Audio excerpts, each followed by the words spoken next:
जय गुरु जी। कैसे हैं आप सब? रवि गुलाटी जी को जय गुरु जी, निम्मा सिंगला जी को जय गुरु जी, सभी को जय गुरु जी, गुरु परिवार को जय गुरु जी। गुरु जी की मेहर, उनकी ब्लेसिंग्स, उनका प्यार हम सबके साथ यूं ही बना रहे। पूरा गुरु परिवार हंसता खेलता रहे। जय गुरु जी वीरेंद्र आंटी, जय गुरु जी गुंजन जी, कैसे हो आप सब? हाय राहुल, जय गुरु जी, हाउ आर यू? जय गुरु जी सुधा जी। ये सुधा चौधरी जब लिखा हुआ आता है ना तो मुझे अपनी बहुत प्यारी सी सुधा आंटी की याद आ जाती है। जय गुरु जी गौरव, जय गुरु जी शालू जी,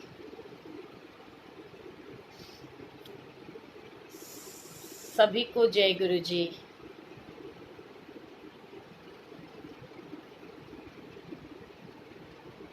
आज किस किस ने सत्संग सुना? बिलायती अंकल का और अनीशा आंटी का। मुझे लगता है कुछ लोग तो ना मैसेज टाइप करके रखते हैं, दे धड़ाधड़ फटाफट सेम इतना बड़ा मैसेज भेज देते हैं, और मैं ये सोचती हूँ कि ये क्या हो रहा है। सभी को जय गुरु जी।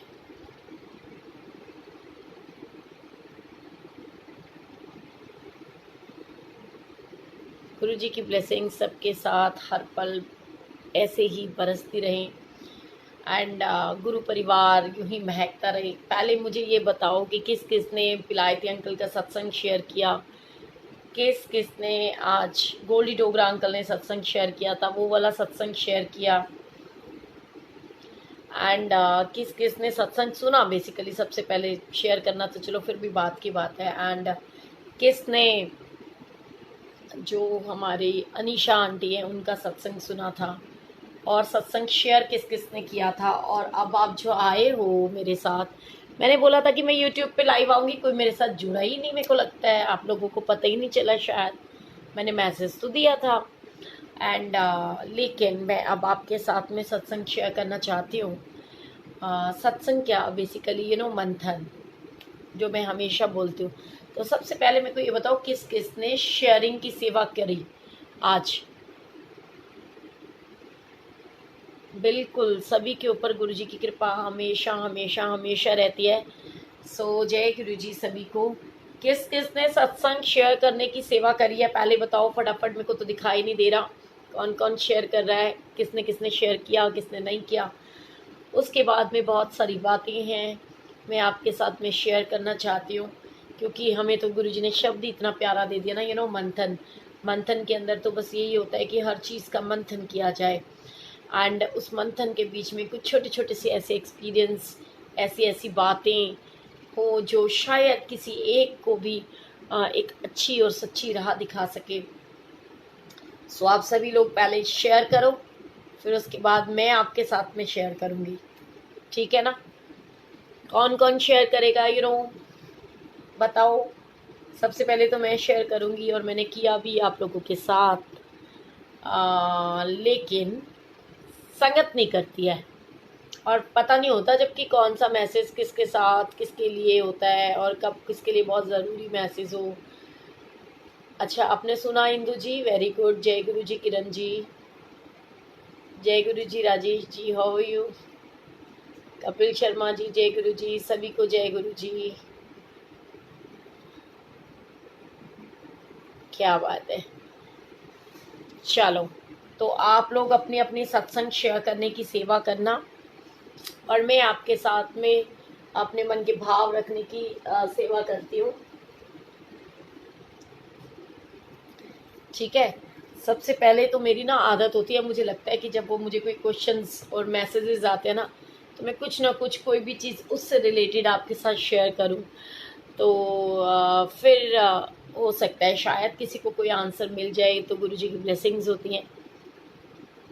और इसके ऊपर ना मुझे सबसे पहले ना एक छोटी सी स्टोरी आज याद आ रही है मेरे मन के अंदर। एक चीज़ है, दो चीज़ें मैं आपके साथ सबसे पहले शेयर करूंगी, क्योंकि पता नहीं होता ना कौन सी इंसान को कौन सी चीज़ की आवश्यकता है, किसको किसके माध्यम से क्या आंसर मिल जाए। तो सबसे पहले मैं ना आपके साथ में एक स्टोरी शेयर करूँगी, एक जौहरी की। ठीक है, ये एक स्टोरी है एक जौहरी की। वो कहते हैं ना, लोग बोलते हैं कि साथी तुम संघर्ष करो, हम तुम्हारे साथ हैं। जनरली ऐसे होता है ना कि हम सब बोलते हैं आंटी आप चिंता ना करो, हम आपके साथ हैं। हाय आरती, जय गुरु जी, हाउ आर यू। जब मेरी क्यूट सी सिस्टर्स मुझे दिखाई देती है ना, तो मेरे चेहरे की स्माइल भी ना बिग वाली हो जाती है। वो बहुत प्यारा सा एक क्वेश्चन है और सच्चाई है। मेरी ये जो बहनें हैं आरती, आस्था, ये लोग तो हमेशा मेरे साथ, गुरुजी ने बहुत बहुत ब्लेस करा है मुझे। और लेकिन फिर भी एक कठोर सत्य यही है कि लोग बोलते हैं कि साथी तुम संघर्ष करो, हम तुम्हारे साथ हैं, लेकिन अगर हमारे अपने हमारे साथ हों तो मुझे लगता है कि संघर्ष की ज़रूरत ही नहीं होती। Thank you so much sweet heart, Guruji bless you always. और हमारी बिटिया कैसी है? तो अब तो सना वापस आ गई है, वहीं है। तो मैं ना आपको एक हम तुम्हारे साथ हैं, love you my sweet heart. मुझे पता है, मैंने तो पहले ही कहा, ये कुछ मेरी जो बहनें हैं ना, ये तो हमेशा मेरे साथ ही होती हैं और सच में इन्होंने हमेशा साथ दिया भी है। मुझे एक छोटी सी स्टोरी याद आ रही है, एक जौहरी की। बिल्कुल ठीक ऐसे ही होता है जीवन के अंदर, सच्चाई है कि लोग बोलने के लिए तो कुछ भी बोलते हैं, लेकिन जब वक्त होता है ना किसी का साथ देने का, तो लोग होते नहीं हैं साथ देने के लिए। तो ये स्टोरी एक जौहरी की है, जिसके छोटे छोटे से दो बच्चे थे और बहुत छोटी सी उम्र में जौहरी की मृत्यु हो जाती है। एंड उस समय क्या होता है कि जो जौहरी की बीवी होती है वो अपने बेटे को बोलती है कि बेटा, हमारे पास जितना भी पैसा था, जितनी भी रकम हमारे पास थी, वो सारी ख़त्म हो चुकी है और तुमको आगे बहुत पढ़ना भी है, लिखना भी है, हमारी बहुत सारी ज़रूरतें हैं। तो आप एक काम करो कि ये एक पोटली है जिसके अंदर सोने के गहने थे। तो बोलने लगी कि ये जाओ और आपके पिता के जो मित्र हैं, जो कि यहाँ से दूर, मतलब इस नदी के उस दूसरे छोर पे, उस किनारे के ऊपर उनकी दुकान है, उनके पास जाना एंड उनको प्यार से ये बात सारी समझाना कि ऐसे ऐसे ये हमारी सिचुएशन है और अब हमारे पिता इस दुनिया में नहीं रहे। तो प्लीज़ आप ये सोने की पोटली, मेरी माँ ने बोला है, आप ख़रीद लीजिए और जितना भी इसका दाम उचित आप समझे वो हमें दे दीजिए। ठीक है। सो अब यहाँ बहुत सुनने वाली स्टोरी है और पता नहीं किसके लिए गुरुजी कहलवा रहे हैं। तो बहुत अच्छी और सच्ची स्टोरी है ये। तो उन्होंने क्या करा कि वो जाते हैं और अपने उन अंकल को जा कर के बोलता है कि ऐसे ऐसे मैं फला फला जौहरी का बेटा हूँ और मेरी मम्मी ने बोला है कि क्योंकि आपको तो पता ही है कि अब जो मेरे पिता हैं वो नहीं है, वो बीमार थे और बीमारी की हालत में उनका स्वर्गवास हो गया है और हम लोगों को पैसों की ज़रूरत है। तो ये हमारा जो है, मम्मी ने पोटली दी है, मम्मी ने कहा है कि आप इसको रख लीजिए और जितना दाम उचित समझें आप हमें दे दीजिए, जिससे कि हमारा गुजारा हो सके। वो जो जौहरी होता है ना, वो उस पोटली को लेकर के अंदर जाता है और अंदर जाने के बाद वो उसको खोलता है, देखता है और थोड़ी देर के बाद वो वापस आता है। जब वो वापस आता है तो वो पोटली अपने उस मित्र के बेटे के हाथ में दे करके कहता है कि बेटा, आप ये पोटली ना वापस लेके चले जाओ। तो बेटा बड़ा उदास हो जाता है। तो वो कहता है उदास होने की ज़रूरत नहीं है, आप गलत मत समझो, आप ये पोटली लेकर के जाओ और अपनी मम्मी को ये बोलना कि अभी उचित समय नहीं आया, अभी इस समय दाम बहुत गिरे हुए हैं, जब सही दाम आएंगे ना तब हम इसको बेचेंगे, लेकिन तुम कल से जो है ना स्कूल से आने के बाद मेरे पास आ जाया करना। ठीक है। तो उन्होंने उसको बोला कि भी तुम जब कल से स्कूल से आओगे ना, तो स्कूल से आने के बाद मेरे पास आ जाया करना, तो मैं तुम्हारे को काम भी सिखा दूंगा और तुम्हारी जो पढ़ाई है ना उसका खर्चा सारा मेरा, उसका खर्च मैं उठाऊंगा। तो तुम चिंता मत करो, बिल्कुल आराम से रिलैक्स माइंड से जाओ और अपनी माँ को मेरा ये दे देना। तो लड़का क्योंकि बहुत छोटा होता है, वो एक नियम बनाता है कि डेली पढ़ने के लिए जाता है और जब पढ़ करके वो आता है तो वो वापस उन जौहरी अंकल की दुकान पे जाता है और उनसे वो जौहरी सीखने लगता है, मीन्स वो जो ज्वेलर का काम होता है वो सीखने लगता है। तो धीरे धीरे सीखते सीखते एक दिन वो बच्चा बड़ा हो जाता है। तो तब उसके जो अंकल होते हैं ना, वो अपने उस बेटे को कहते हैं कि एक काम करना, कल तुम जाना और आओगे ना तो अपने घर से अपनी माँ से वो पोटली ले आना, क्योंकि अब से सोने का रेट जो है वो सही है। तो इस समय में मैं वो गहने बेच सकते हैं आप, और आपको सही मूल्य भी मिल जाएगा।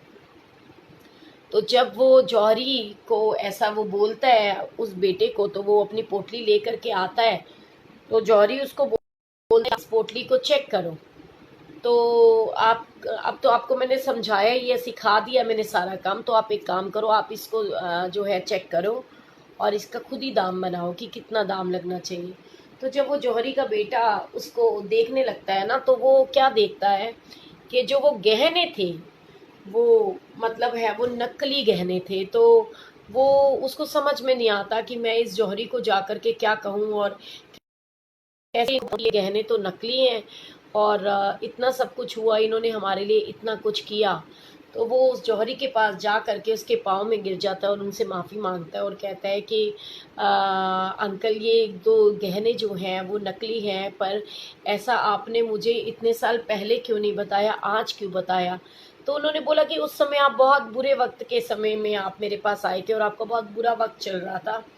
यदि मैं उस समय में आपको ये बताता कि ये गहने नकली हैं, तो आपके मन में ये भाव आता कि शायद, सॉरी, अंकल मेरी मदद करना नहीं चाहते, तो इसकी वजह से ये इन्होंने बोल दिया कि गहने नकली हैं। तो ये चीज़ थी। और अब क्योंकि आप खुद बड़े हो गए हो, समझदार हो गए हो, आप इस सब चीज़ों को देख सकते हो, समझ सकते हो, तो मैंने आपको बोला कि आप इसको खुद ही स्वयं चेक करो।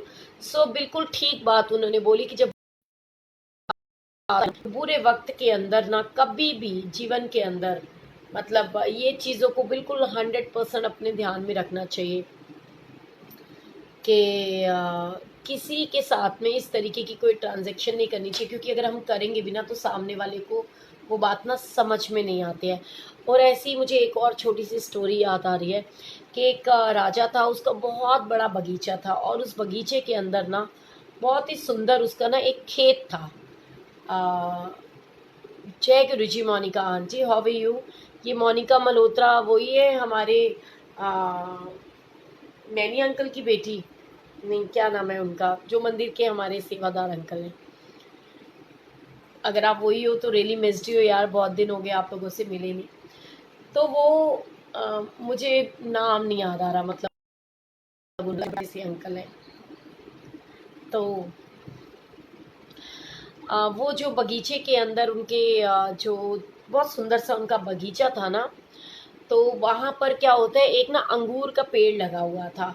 और राजा का जो माली था ना, उसने राजा को आकर के बताया कि राजा जी, तो बोले हाँ जी। कहते हैं हमारे बगीचे के अंदर ना एक चिड़िया आती है, तो जितने पके हुए मीठे मीठे फल है ना, अंगूर हैं, वो तो सारे वो खा जाती है, और जो खट्टे अंगूर है ना वो तोड़ तोड़ के फेंकती रहती है।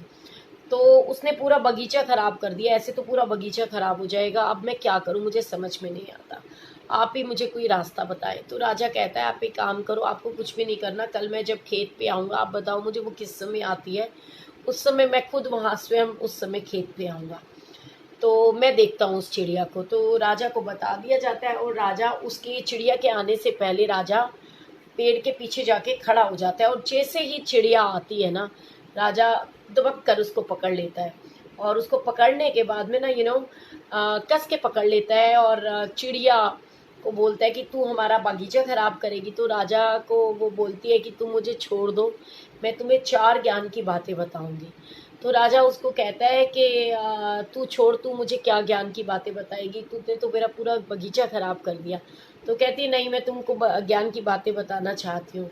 तो क्या लगा, अच्छा चलो बताओ। कहते सबसे पहली बात ये होती है कि हाथ में आए दुश्मन को कभी छोड़ना नहीं चाहिए, ठीक है।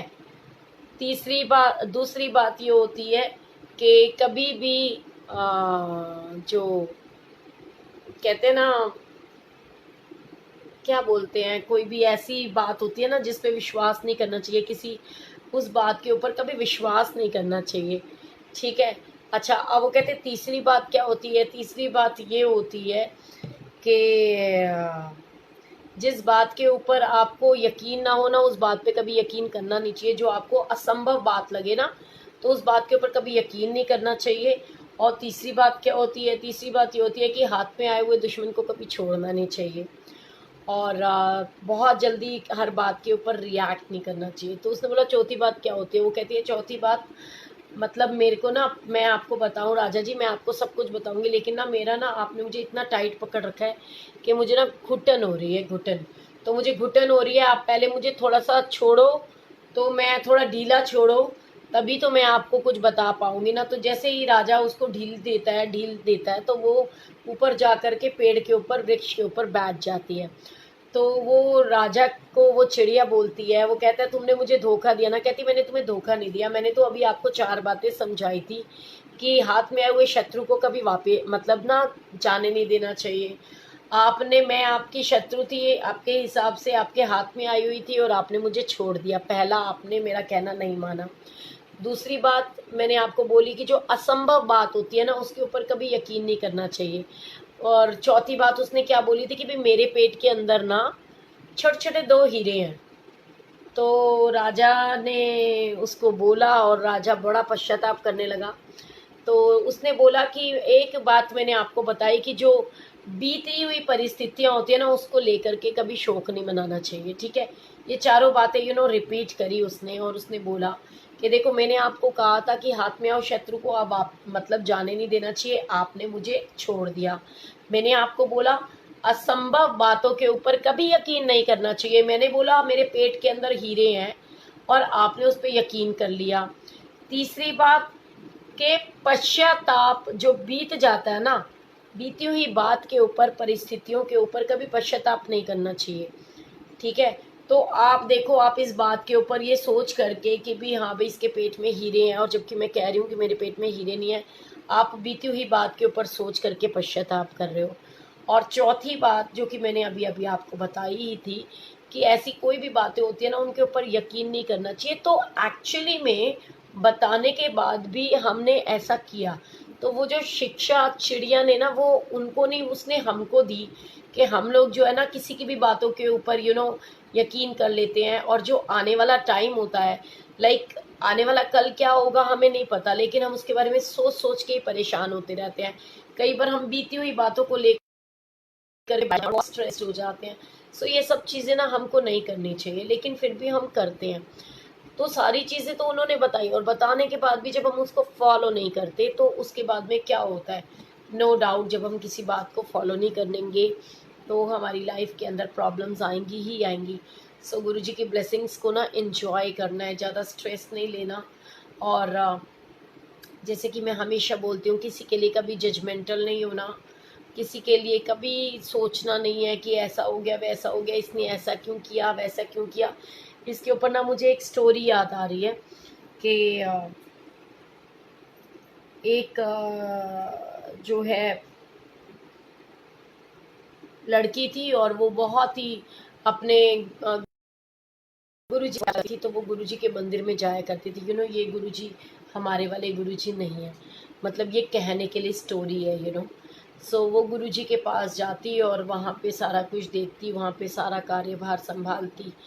अब उस लड़की को ना एक बार की बात है, कुछ ऐसा पता चलता है जिसकी वजह से वो लड़की को बहुत गुस्सा आता है, आक्रोश के अंदर। वो कहते हैं कि परेशान हो जाती है, कईयों की नेचर होती है ना कि हमें अच्छे बुरे अनुभव होते रहते हैं। जब हम कहीं पे जाते हैं तो बहुत सारे लोग ऐसे मिलते हैं, हमें समझ में नहीं आती कि हमको करना क्या चाहिए।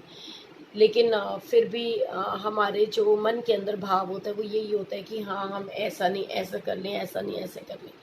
तो उस लड़की को ना बहुत आदत थी, वो हर किसी की प्रॉब्लम को ना अपनी प्रॉब्लम समझ करके हर किसी से भिड़ जाया करती थी, और मन की बात पूरी क्लियरली बोल देती थी। तो कई बार क्या होता है कि ऐसी सिचुएशन के अंदर वैसे तो कहते हैं कि चंगे कम नू कर दें कदे देर ना लाइए, बट कई बार सिचुएशन ऐसी आती है कि जहाँ पर ना हम चाह करके भी कुछ नहीं कर पाते। सो वो बातों को समझने वाली बात होती है, अगर कोई समझना चाहे तो। तो और जब वो टाइम निकलता चला जाता है ना, तो वो आंटी को मतलब उस लड़की को बहुत प्रॉब्लम्स फेस करनी पड़ती हैं जीवन के अंदर, कोई कुछ कोई कुछ कोई कुछ। सो गुरुजी की ब्लेसिंग्स को अगर हम समझने की कोशिश करें तो वो तो हर एक चीज़ के अंदर होती है।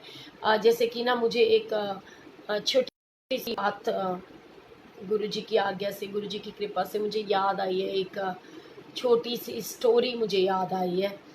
जय गुरुजी। तृप्ता दीदी, हाउ आर यू? आपको देख करके तो मैं बहुत खुश हो गई। आपकी तबीयत ठीक है? आप गुरुजी बहुत बहुत ब्लेस करें मेरी क्यूट क्यूट सिस्टर को। सो गुरुजी की ब्लेसिंग सभी के साथ में, पूरे गुरु परिवार के साथ में है और हमेशा रहेगी। एंड मुझे स्टोरी जो है ना वो याद आती है कि एक बार की बात है। एक जो व्यक्ति होता है वो ये सोचता है कि भाई मैं जो करूँगा ना किसी को कुछ पता नहीं चलेगा, और वो कुछ भी जो उसका दिल करता है ना वो वैसा करता है। और एक बार उसने बोला कि जैसे कि वो एक राजा के पास में जाते हैं, गुरुजी के पास में, और वो कहते हैं कि मैं ना आपके यहाँ पर जो है ना सेवा करना चाहता हूँ। तो गुरुजी जो होते हैं वो ज़्यादातर गुरु कौन से होते हैं? गुरु तो वही होते हैं जो अपने सेवक के मन के भाव को समझते हैं। तो वो बहुत ही ज़्यादा सहनशीलता वाले होते हैं गुरुजी, और वो अपने सेवकों को कहते हैं कि भी इसको सेवा पे अपने साथ लगा लो। तो वो कहते हैं कि हम कैसे सेवा पे लगा लें, हमारे पास तो ऑलरेडी बहुत जगह जो है ना वो भरी हुई है, हम किसी को सेवा नहीं दे सकते। तो गुरुजी कहते हैं कि अच्छा अब मैं क्या करूं? वो बार बार कहते हैं कि मुझे तो आपकी सेवा में रहना है, मुझे तो आपकी सेवा करनी है। तो गुरुजी सोचते हैं कि भी मैं अब इसको कौन सा, तो कहते हैं कि भोला राम इधर आ, क्योंकि तू बहुत भोला है और तू सेवा करना चाहता है, तो मैं तुझे एक सेवा देता हूँ। जब भी मैं नाश्ता करूँगा, मतलब खाना खाऊंगा, लंगर करूँगा, तो मेरे लिए तू पान बना के लेके आएगा। अब भोला राम इतना खुश होता है कि वो ये सोचता है कि चलो मुझे तो गुरुजी ने सेवा दे दी। और जो दूसरे व्यक्ति होते हैं वो ये सोचते हैं कि कैसे इसको इसकी सेवा से विमुख किया जाए, कैसे इसको हटाया जाए। तो ऐसा एक दिन आता है कि जब वो देखते हैं कि धीरे धीरे भोला राम का और गुरुजी का बहुत प्यार बढ़ता चला जाता है, धीरे धीरे बढ़ता ही चला जाता है। जब वो बढ़ता चला जाता है उनका उसके साथ प्यार, तो एक बार वो ये देखते हैं कि भाई हम तो इतने सालों से इनकी सेवा कर रहे हैं, लेकिन हमको तो ये मान सम्मान, ये प्यार, रिस्पेक्ट नहीं मिलती, और इस भोला राम को तो ये बहुत प्यार मिल रहा है, जबकि ये तो कल का आया हुआ है। तो वो बड़ा गुस्से में आ जाते हैं, और वो क्या करते हैं कि वो भोला राम को बोलते हैं। जैसे जैसे धीरे धीरे समय व्यतीत होने लगता है और भोला राम जो है वो बड़ा हो जाता है, और एक बार जो गुरुजी होते हैं वो भी इतने बुज़ुर्ग हो जाते हैं कि उनके मुंह के अंदर पान खाने की शक्ति नहीं रहती। उनका जो मुंह है वो मतलब पान चलाने के लायक नहीं रहता, चबाने के। तो वो भोला राम को ना बोलते हैं, तो भोला राम करता है कि पीस पीस के ना उससे जो कहते हैं ना वो सुपारी काटने वाली मशीन जो होती है, उससे काट काट के बिल्कुल बारीक बारीक सुपारियाँ बना करके वो प्रसाद उनके लिए बनाता था, पान। तो एक दिन उसके जो शत्रु लोग थे जो उससे चिढ़ते थे, वो लोगों ने उसकी वो मशीन छुपा दी, जिसको बोलते हैं। तो वो बड़ा दुखी हुआ कि अब मैं कैसे, गुरुदेव का टाइम हो गया लंगर करने का, तो मैं उनको कैसे खिलाऊंगा। इन्होंने इसलिए किया ताकि वो ऐसा कोई काम करेगा तो इसको तो बहुत पनिशमेंट मिलेगी। तो उसने जो है गुरुजी की बात को इस तरीके से समझा कि गुरुजी इसको गुस्सा करेंगे, तो वो आकर के सारी बात बताता है उसको। और मतलब सारे आपस में बड़े खुश हो जाते हैं कि अब तो ये गुरुजी को पान नहीं खिला पाएगा। तो उस समय में भोला राम को कुछ समझ में नहीं आता, और भोला राम के गुरुजी जो है वहाँ से भोला राम आवाज़ लगा रहे होते हैं, तो भोला राम ना अपने मुंह से पीसता है उसको, पान की जो सुपारियाँ होती हैं, और उसको पान बना करके जाता है गुरुदेव के पास, लेकर जाने लगता है। तो वो जो मतलब उनके जो दूसरे शिष्य होते हैं वो बोलने लगते हैं कि तेरे भोला राम इधर आ, तेरे को शर्म नहीं आती, तू झूठा पान अपने गुरुजी को खिलाएगा? ऐसा कह करके तेरे को तो कोई जीने का अधिकार नहीं है, तुझे तो मृत्यु दंड होना चाहिए, तेरे को बिल्कुल समझ नहीं है, तेरे को जीने का कोई अधिकार नहीं, तू हमारे गुरुजी को अपना जूठा खिलाने चला था। तो गुरुजी को जैसे ही वो ये लोग उसको ना चक्कू देते हैं कि अपने आप को काट दे, तू अपनी गर्दन काट ले। तो जैसे ही गुरुजी को पता चलता है, गुरुजी जोर जोर से चिल्लाते हैं भोला राम भोला राम। तो भोला दोस्त होते हैं, जो भोला राम अपनी गर्दन काटने वाला होता है, तो वो समझ जाते हैं कि अभी तो इसने कुछ किया नहीं, तो गुरुजी इतना चिल्ला रहे हैं, अगर सचमुच में इसे कुछ हो गया तो हम उनको क्या जवाब देंगे। तो वो उसके हाथ से वो चक्कू ले लेते हैं और वो आते हैं और उसको बोलते हैं। तो वो प्रभु से पूछते हैं कि हे प्रभु, एक बात बताओ, हमने सारी उम्र आपकी इतनी उपासना करी, सब कुछ करा, हमारे मन में तो, आपके मन में हमारे लिए तो उतना प्यार नहीं है जितना भोला राम के लिए है। तो वो कहते हैं कि देखो, भोला राम ना भोले भाव मिले रघुराया, उसने भोलेपन से मेरी सेवा करी, अगर वो कर रहा था उसका वो मेरे प्रति प्यार था, जो कि तुम लोगों ने समझा ही नहीं। और एक बार ऐसा ही दिन आता है और सब उनसे पूछते हैं गुरुदेव से कि गुरुजी मुझे एक बात बताओ कि ये जो दीवार के अंदर हम जो मतलब जो सत्संग होता है, वो हम सत्संग क्यों करते हैं और सत्संग करने का क्या फल होता है। हाँ, मुझे इस बारे में बताओ कि सत्संग करने का क्या लाभ है और हम सत्संग क्यों करना चाहिए, हम क्यों सत्संग करते हैं। तो गुरुजी उनको बोलते हैं, जय गुरुजी मेरी आशा दीदी, आप कैसे हो। तो वो बोलते हैं जी, गुरुजी कहते हैं कि आपने कभी दीवार के अंदर कील ठोका है। तो वो बोले कि जी गुरुजी बिल्कुल ठोका है। तो कहते जब आप दीवार के अंदर कील ठोकते हो तो आप देखते हो ना कि कील को बेशक निकाल दिया जाए, लेकिन उसके अंदर उसका इम्प्रेशन जो है वो पड़ा रह जाता है। तो बोले हाँ ये तो है। कहते इसी प्रकार अगर आप कोई व्यक्ति सत्संग कर रहा है और आप जो है सत्संग नहीं सुन रहे हो, आप नहीं सुनना चाह रहे हो, लेकिन कहीं ना कुछ तो छोटा मोटा तो आपके मन के अंदर आपके उसमें थोड़ा सा असर तो रह जाएगा ना उसके लिए। तो वो ये बात होती है। तो उन्होंने कहा कि जिस प्रकार दीवार में कील ठोकने से उसका इम्प्रेशन रह जाता है, ठीक उसी प्रकार जो सत्संग होता है ना, सत्संग का प्रभाव भी इंसान की ज़िंदगी में रह जाता है।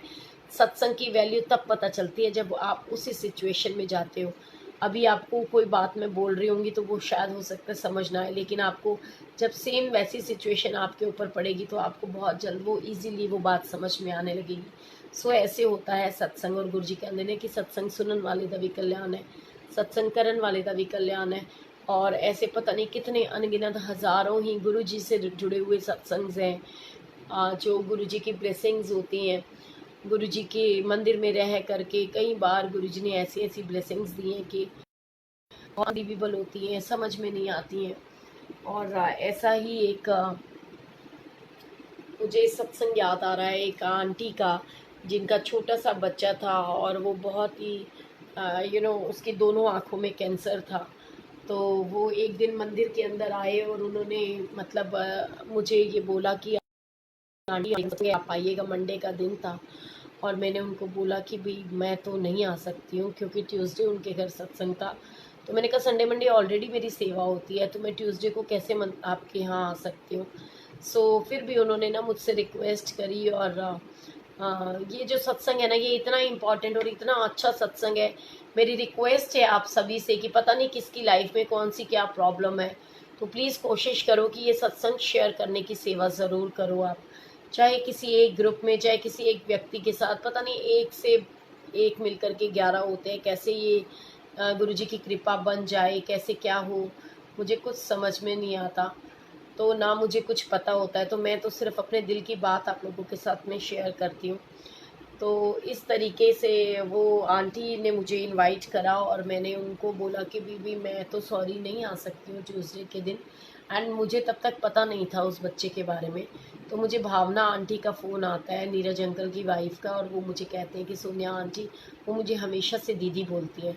तो वो मुझे बोलती है सोनिया दीदी, मेरे को इतना पता है कि आपने ज़रूर आना है सत्संग के अंदर। मैंने कहा दीदी भाभी मैं तो नहीं आ पाऊँगी, आपको पता है ना मेरी संडे मंडे ऑलरेडी सेवा होती है, और मैं आऊँगी अगर तो मेरे हस्बैंड बहुत गुस्सा करेंगे। तो उन्होंने बोला कि नहीं, आप ना प्लीज़, ये जिनके घर में सत्संग है ना, उनका छोटा सा बच्चा है और 4 महीने का बच्चा है, उसको ना दोनों आँखों में कैंसर है। तो प्लीज़ आप उस बच्चे के लिए आ जाओ, हमारा मन कहता है। तो चलो खैर, गुरु जी की ब्लेसिंग्स ऐसी हुई कि ये सुनने के बाद तो बिल्कुल रहा ही नहीं गया, मैं वहाँ पहुँची। मैंने देखा उस बच्चे को, उसके माँ-बाप को और उसको, तो मुझे बहुत दुःख हुआ और मेरा रोना बिल्कुल रुक नहीं रहा था। मुझे रोना ही आया जा रहा था क्योंकि मेरा नेचर ही ऐसा है कि जब मुझे किसी को मैं दुःख में तो मैं बहुत परेशान हो जाती हूँ। सो मैं बहुत डिस्टर्ब हो गई। मैंने कहा गुरुजी ये क्या है? और वहाँ शब्द बानी इस तरीके की चल रही थी, कुछ समझ में नहीं आ रही थी। और अचानक से मन में आता है, आंटी मुझे कहते हैं कि आप प्लीज़ इस बच्चे को ना ब्लेसिंग्स दो। और मुझे समझ में नहीं आ रहा था कि जिसके लिए मैं खुद श्योर नहीं हूँ और मुझे ये लगता है कि इसकी कोई लाइफ नहीं है, उसके लिए कैसे मैं गुरुजी से ये ब्लेसिंग्स का मतलब मांगूँ इसके लिए, और क्या बोलूँ गुरुजी को, कुछ समझ ही नहीं आ रहा था। लेकिन गुरुजी की ब्लेसिंग्स देखो कि ऐसा टाइम आया जिस समय आंटी ने बोला तो मेरे मन में अचानक से भाव आया कि ठीक है, मैं इस बच्चे के गले में एक लॉकेट प्रसाद गुरुजी का अपने हाथ से डाल देती हूँ। और वो शब्द बानी जैसे ही मैंने उस बच्चे के लिए वो लॉकेट प्रसाद बनाया लाल धागे के अंदर और उसके गले में डाला, तो शब्द बानी चली वहाँ पर कि सो सतगुर प्यारा तेरे नाल है, और मुझे बहुत खुशी हुई। एंड मैंने आंटी को बोला, मैंने कहा चिंता ना करो, गुरुजी बहुत मेहर करेंगे, जो इसके लिए ठीक होगा वो करेंगे। क्योंकि गुरुजी को मैंने एक ही अरदास करी थी, मैंने कहा गुरुजी या तो इस बच्चे को जो है ना बिल्कुल ठीक कर देना, कि ये बिल्कुल ठीक हो जाए, और वरना इसको ना माँ के आंचल से, माँ की गोद में से अपनी गोद में ले जाना। क्योंकि एक माँ बाप के लिए ना इससे बड़ा कोई दुख नहीं होता कि उनके सामने उनका छोटा सा बच्चा दोनों आँखों से ब्लाइंड हो, और वो बुरे लगे, क्योंकि माँ बाप कभी बर्दाश्त नहीं कर पाते। अपने ऊपर दुख तो कोई भी बर्दाश्त कर लेता है, लेकिन अपने बच्चों के लिए दुख तो किसी भी माँ बाप से बर्दाश्त नहीं होता। और सच बताऊं, गुरुजी की ऐसी ब्लेसिंग्स हुई कि गुरुजी ने इतना मेहर किया है। मेरे पास वो अंकल आंटी आए मंदिर में, तो उन्होंने बताया कि अब वो बच्चा बिल्कुल ठीक है, उसकी दोनों आंखों का कैंसर भी ख़त्म हो गया। तो गुरुजी ने तो इतनी सारी ब्लेसिंग्स हैं, हर किसी को देते हैं, हर पल देते हैं। सो गुरुजी के ऊपर विश्वास करना चाहिए, गुरुजी की ब्लेसिंग्स को एंजॉय करना चाहिए। अभी वो कहते हैं ना कि दिल में हमारे हे प्रभु प्रेम का संचार हो, दुनिया में जो भी प्राणी है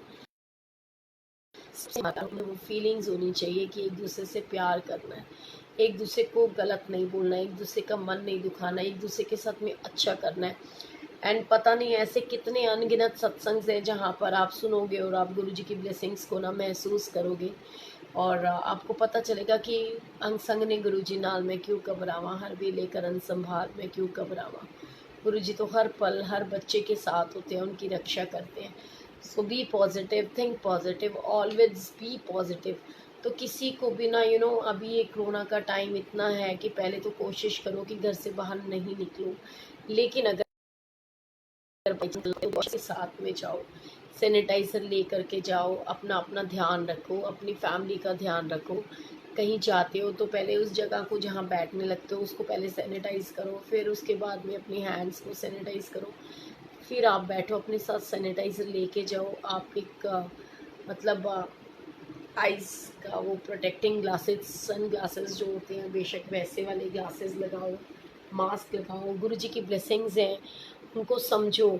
और अगर आपको लगता है कि मैं आपको बहुत दिल की बात बता रही हूँ 100% श्योरिटी के साथ, कि अगर आपके आस पड़ोस में कोई कोरोना पॉजिटिव हो जाता है और उसका कोई देख रेख करने वाला नहीं है, तो आप with protective glasses and with mask आप और ग्लव्स वगैरह पहन करके उनकी मदद कीजिए। किसी को आप परेशान मत होने दीजिए, क्योंकि गुरु जी ने क्या सिया मैं परिवार ਜਿਹੜਾ बना के जा रहे हैं ਤੁਹਾਡੇ लिए है। सो इस परिवार की इज्जत ਨੂੰ रखना, इस परिवार ਨੂੰ समझना और एक दूजे ਨਾਲ प्यार करना, ये साडी रिस्पॉन्सिबिलिटी है। और गुरु जी की ब्लैसिंग्स ਨੂੰ इंजॉय करना चाहिए, एक दूजे ਨਾਲ प्यार करो। जैसी मैं तो कई सत्संग सुने जिसमें गुरु जी हमेशा बोलते थे फिर आंटी चंगा करो चंगा होता है। सो गुरु जी ने तो हमेशा बताया कि जितना आप किसी का अच्छा करोगे आपका भी अच्छा होगा। कहते नानक नाम चढ़ती कला तेरे पाने सरबत दा भला। और ये जीवन की एक बहुत बड़ी सच्चाई है कि बिल्कुल भी परेशान नहीं होना, दुखी नहीं होना एंड खुश रहना है। निशियान जी आप मेरे से बात करके क्या करोगे, मैं तो खुद ही जो है ना, वो कहते हैं ना कोई गुण ना गुरु जी विच मेरे औगना दी मैं परियां। मेरे को और भी एक आंटी का मैसेज आया था, मेरे को खुद ही समझ में नहीं आता कि मैं आप लोग को क्या जवाब दूँ और क्या बात करूँ।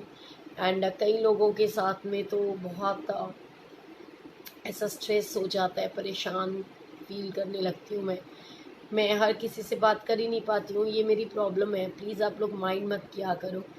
एंड गुरु जी की ब्लेसिंग्स हैं वो हर किसी को मिलती रहें, और सारा गुरु परिवार हंसता खेलता रहे, मुस्कुराता रहे। और मैं आपसे विदा चाहूँगी, और कल फिर हम मिलेंगे अपने टाइम के ऊपर, जैसे गुरु जी ने चाहा। हो सकता है दिन में, हो सकता है रात को। सो गुरुजी की ब्लेसिंग्स हैं। 10 o'clock का तो वैसे टाइम मैंने रखा ही हुआ है, बट मैं सोचती हूँ कि सच्चाई बताऊँ आपको, 8:30 के बाद ना मुझे बहुत ज़बरदस्त वाली नींद आने लग जाती है। पता नहीं मैंने कैसे आपको कमिट कर दिया था 10 o'clock का, और मैं 90% तो मैं बिल्कुल उसमें होती हूँ, मुझे समझ में भी कई बार। एंड गुरुजी की ब्लेसिंग्स हैं। अर्चना जी मेहर करें गुरुजी, आप बिल्कुल चिंता मत करो, सब लोग खुश रहो, गुरुजी की ब्लेसिंग सभी को मिलते रहें। जय गुरुजी, जय गुरुजी। सभी का मुझे लगता है कि नाम लेने की ज़रूरत ही नहीं होती है, गुरुजी की ब्लेसिंग्स इतनी होती हैं कि जब हम गुरु परिवार बोल देते हैं तो गुरु परिवार में सारे के सारे सम्मिलित हो जाते हैं। एंड चलो इसी बात पे ना एक हंसता खेलता चुलबुला सा सत्संग आपको हो गया ना आजकल, तो वो सब हंसता खेलता सत्संग सुना करके मैं फिर उसके बाद आपसे विदा लूँगी। गुरुजी ने अचानक मन में डाल ही दिया है तो कि मैं ये आपको बताऊंगी कि गुरुजी कैसे अपने बच्चों की फीलिंग्स को समझते हैं, कैसे गुरुजी अपने बच्चों की छोटी छोटी सी बातों को भी पूरा करते हैं।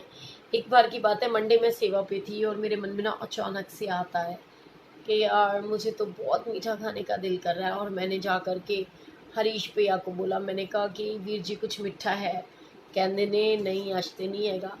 वहाँ पे किचन में जा कर के उसको बोला, मैंने लकी भैया को बोला, मैंने कहा लकी भैया मेरा बहुत मीठा खाने का दिल कर रहा है। तो लकी भैया कहते हैं कि चीनी खा ले, और क्या खिलाऊं तुझे, यहाँ पे तो कुछ मीठा नहीं है, चाय प्रसाद पी ले। तो मैं गुरुजी को कहने लगी ऐसे, मैंने कहा गुरुजी मेरा मीठा खान का इन्ना दिल कर रहा है, और तुसी मतलब मैनू मीठा नहीं खवा सकते, सच बता रही हूँ। और इतने में आप बिलीव करोगे, एक आंटी आती है और कहती है सोनिया आंटी मुंह खोलो। मैंने कहा हाँ जी। अपराजिता आंटी आती है और मेरे मुंह के अंदर ना गुलाब जामुन डाल देती है। एंड आपको पता है gulab jamun is most favourite मिठाई मेरी, कि मेरे को बहुत बहुत बहुत पसंद है। और उस दिन एक कुछ ऐसा करिश्मा हुआ, कहते ना मैंने गुरुजी को कितनी छोटी सी बात के लिए तंग किया, मैंने इतनी छोटी सी बात के लिए गुरुजी को बोला कि गुरुजी अपनी बेटी को कुछ मीठा नहीं खिला सकती आप, कि गुरुजी ने मुझे मीठा खिलाया ही नहीं, मुझे रात को आते समय सेठी अंकल ने पूरा मिठाई का डब्बा दिया, कलाकंद का डब्बा था, उनको भी नहीं पता था इसमें क्या होगा। और मैं एकदम हैरान हो गई, मैंने कहनू की करा, कहने ने ले जा।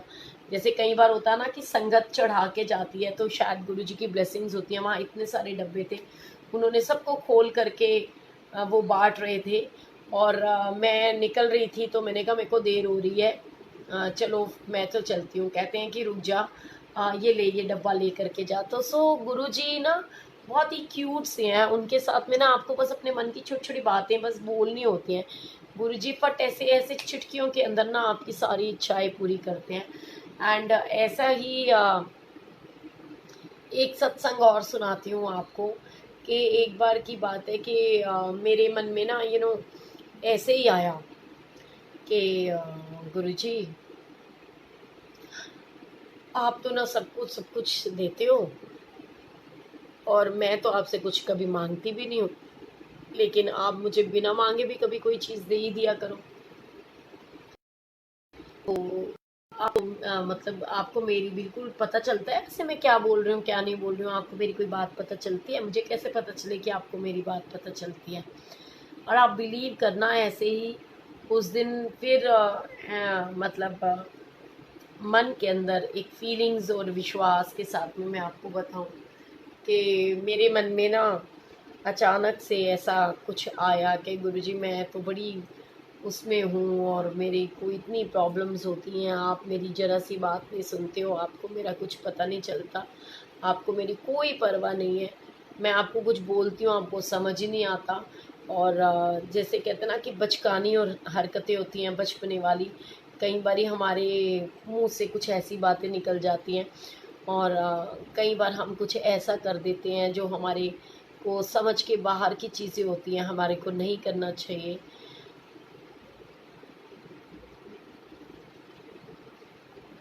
क्या लिख रहे हो आंटी? जय गुरु जी। एक सेकेंड, क्या हो गई आंटी? आपको तो मैसेज ही ऊपर चला गया, नहीं दिख रहा। तो गुरु जी की ब्लेसिंग्स होती हैं कई बारी ना, तो कई सारी ऐसी फीलिंग्स होती हैं, ऐसी ऐसी बातें होती हैं, मन में भाव आ जाते हैं। गुरुजी छोटी से छोटी बातों को नोट कर लेते हैं। और एक बार की बात है, मैं बड़ी परेशान होकर के ना, मैं बड़ी गुस्से में थी, मेरी ना किसी से कोई आर्ग्यूमेंट हो गई थी एंड मैं गुरुजी से ना आंसर मांग रही थी। मैंने कहा गुरुजी मेरे को ना आंसर दो, मेरे को ये बताओ कि मेरी एक फ्रेंड से मेरी लड़ाई हो गई थी, तो मैं ये बोल रही थी कि मैंने कहा कभी मेरी इससे बात होएगी या नहीं होएगी या क्या है। और उसने मुझे फ़ोन करके ये बोला कि हाँ ठीक है, मैं ना फ़लानी जगह पे आ रही हूँ, मिलूँगी। लेकिन इन बिटवीन ना उसका फ़ोन में बैटरी जो होती है ख़त्म हो जाती है उसकी, और मेरी बात नहीं हो पाती। मेरा गुस्सा और हाइपर हो जाता है कि मैं क्या बात करूँ, मुझे समझ नहीं आ रहा वो आ भी रही है कि नहीं आ रही है। सो ऐसे गुस्सा हो जाता है, कई बार दिमाग के अंदर स्ट्रेस होता है, तो मुझे कुछ समझ में नहीं आ रहा था। और मैं ना बस ये सोच रही थी कि गुरुजी मेरे को आंसर दो। और मेरे सामने से ना एक वो फटफट सेवा निकलती है, उसके ऊपर पता नहीं सिर्फ इतना लिखा हुआ, मुझे वो याद नहीं आ रहा कि कौशलपुर राजा ऐसे करके था कुछ। तो मुझे समझ में नहीं आया इसका क्या मतलब है। तो फिर मैंने एक दिन ऐसे ही फेसबुक के ऊपर डाला, मैंने कहा गुरुजी मेरे को ये तो बता दो आपने क्या आंसर दिया था, क्या बात है। तो एक आंटी ने मुझे वहाँ से पढ़ करके सुनाया कि ये राम जी की छुपाई होती है ना रामायण की, तो उसके अंदर से था कि वो जैसे होता ना, हो ये वही जो राम रचि राखा के था कि, और उन्होंने था कि कौशलपुर राजा यानी अ, सबके वो कहते हैं पूर्ण होए सबरे तुम काजा, और कौशलपुर राजा ऐसे करके कुछ था, सो गुरुजी को ना आपको बस दिल से अपनी बात बतानी है, अपनी फीलिंग्स को ना शेयर करना है। गुरुजी ना ऐसे पल भर में आपकी सारी बातें पूरी कर देते हैं। सो गुरुजी के साथ में बहुत ही प्यारे प्यारे मीठे मीठे अच्छे अच्छे अनुभव है। लेकिन कई बारी, और एक जो आंटी ने अभी क्वेश्चन पूछा था कि आंटी मैं बहुत परेशान हूँ, मुझे कुछ समझ में नहीं आता, मुझे ऐसे लगता है गुरुजी मेरी प्रेयर सुनते नहीं हैं, गुरुजी मेरे साथ नहीं है, और मैं बहुत दुखी हूँ, मेरी प्रॉब्लम्स को गुरुजी दूर क्यों नहीं करते। और फिर आंटी ने एक बात लिखी थी कि आपकी जब सत्संग सुनती हूँ तो मुझे कभी कभी ऐसे लगता है तो गुरुजी की तो मेरे आसपास अंग संग विराजमान है। तो बिल्कुल आपने सही सोचा आंटी कि गुरुजी सच में ऐसे ही हैं हमारे गुरुजी। वो हर पल, वो कहते बिन बोलियां सब कुछ जानदा, किस आगे की अरदास, हर मन के भाव को वो समझते हैं, हर दिल की फीलिंग्स को समझते हैं। आप छोटी छोटी बातें जब बोलते हो ना तो गुरुजी उन बातों को ना 100% लॉक कर देते हैं। तो एक बार की बात है कि ऐसे ही मेरे मन में ना जैसे बात आई किसी को लेकर के कि यार ये बंदा तो बहुत बेकार है गुरुजी, ऐसे लोगों को तो ना कभी ज़िंदगी में शक्ल मत दिखाना आप। और आप बिलीव करोगे, आज इतने साल हो गए, 4.5 साल 5 साल के उसमें, मतलब ऐसे गुरुजी से टोटल मुझे 6 साल हो गए जुड़े हुए। लेकिन जिसके लिए मैंने ये बात बोली थी ना, वो रेगुलर पिछले 4 साल से आते हैं। लेकिन कैन यू इमेजिन दैट कि गुरुजी की ऐसी ब्लेसिंग्स हैं कि गुरुजी ने, मैंने बस एक बार उनको मजाक में कह दिया था कि मुझे कभी इसकी शक्ल मत दिखाना गुरुजी, और आप बिलीव करोगे वो लोग मुझे आज तक कभी दिखाई नहीं दिए। सो ऐसे हैं गुरुजी, उनके पास तो हर चीज़ सोच समझ के बोलनी होती है। सो गुरुजी की ब्लेसिंग्स हैं, हम सबके साथ हैं, और होपलेस नहीं होना। गुरुजी अपने हर एक बच्चे के साथ है, ऐसा नहीं है कि मेरे साथ ज़्यादा और आपके साथ कम है। गुरुजी तो पता है, आप बिलीव करोगे, हर उस बंदे के साथ में, एक बार की बात है ना, जैसे हम सोचते हैं कि चलो मैं जाते जाते आपको सुना ही देती हूँ, मेरे को गुरुजी जाने क्यों ऐसा कहलवाते हैं और क्यों याद करा रहे हैं कि एक बार ना एक व्यक्ति को दूसरा व्यक्ति कहता है कि मतलब ना ईश्वर भूखा उठाता तो ज़रूर है पर भूखा सुलाता नहीं है, वो सभी को खाना देता है, सभी को भोजन देता है। तो वो कहते हैं कि अच्छा ईश्वर सबको खिलाता है, तो बोले हाँ सबको खिलाता है। कहते ये जो पौधे और पेड़ और ये जो पहाड़ होते हैं ना, पहाड़ों के बीच के अंदर जो कीड़े मकोड़े होते हैं, इनको कौन भोजन खिलाता है? बोले इनको भी ईश्वर खिलाता है। तो कहते अच्छा ऐसे मैं कैसे मान लूँ? कहते आप मानो या ना मानो, ये जो बंद आपके साथ चिपके चिपके पहाड़ भी है ना, इनके अंदर भी जो कीड़े मकोड़े हैं ना, उनको भी ईश्वर भोजन देता है। कहते अच्छा पक्का सबको देता? बिल्कुल हाँ। उन्होंने कहा हाँ जी सबको देता है। कहते अगर मैं नहीं खाना चाहूँगा तो मेरा क्या कर लेगा ईश्वर? बोले ईश्वर तो सबको खिला के छोड़ता है, आप कभी देख लो, आजमा करके देख लो। तो वो राजा क्या करता है, वो ना बंदा सोचता है कि ठीक है अगर ऐसी बात है, तो वो जानबूझ के ना किसी बियाबान जंगल में चला जाता है। और वो ये सोचता है अब तो मैं इस बियाबान जंगल में आ गया, यहाँ तो कोई आता नहीं है कोई जाता नहीं है, तो मुझे कोई खाना कैसे खिलाएगा। तो उन्होंने राजा के साथ में एक शर्त लगा रखी थी, वो मतलब अपने आप में, कि जिसने कहा कि ईश्वर तो सबको भोजन देता है, सभी को खिलाता है। तो उसने वो अपने फैमिली मेंबर से बोला कि ऐसे कैसे हो सकता है, ऐसे कुछ नहीं हो सकता। वो कहते हैं ऐसा होता है। तो कहते ठीक है। वो ना कि एक गांव में जाता है और वहाँ पर ऐसे करके ना संन्यास लेने के लिए बैठ जाता है, जैसे सन्यासी होते हैं, और वो अपना पाठ कर रहा होता है। तो इतने में ना एक राजा वहाँ पर शिकार खेलने के लिए आता है, और उसकी ना राजा की डेली की आदत होती है कि पहले वो किसी असहाय एक अनजान व्यक्ति को भोजन कराता है, उसके बाद वो स्वयं भोजन करता है।